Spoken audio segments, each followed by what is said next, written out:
8 స్థితులు ఉన్నాయి. మనుషులు 8 రకాలుగా ఉంటారు. ఫస్ట్ మూలాధారం, తిండి కోసం బతుకుతారు, బతకడం కోసం తింటారు. వాడేది ఫస్ట్ స్టేజ్. రెండవ స్టేజ్ స్వాధిష్టానం, స్వ అధిష్టానం. నేను గొప్పవాడిని, నేను ఊరికి సర్పంచ్ కావాలి, నేను ఎమ్మెల్యే కావాలి, ఆ పెద్దరికం మీద ఆశ. మూడవ స్టేజ్ మణిపూరక స్టేజ్.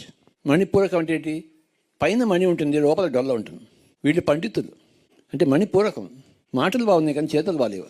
ఫోర్త్ స్టేజ్ అనాహతము, అంటే సైలెన్స్. నాకేమీ తెలియదని నేను తెలుసుకున్నాను. ఫిఫ్త్ స్టేజ్ విశుద్ధ, విశేషమైన శుద్ధము, విశుద్ధ.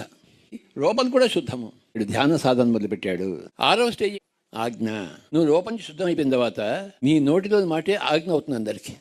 ఇది ఆజ్ఞా చక్రము, సుదర్శన చక్రము, గురు చక్రం. ఇక ఏడవ స్థితి ఏంటి? సహస్రారము. సేవ చేస్తుంటాడు అందరికీ. 8వ స్టేజ్ ఎలా ఉంటుందంటే, ఏదైనా కానీ వస్తే రాని, ఉంటే ఉండని, పోతే పోని,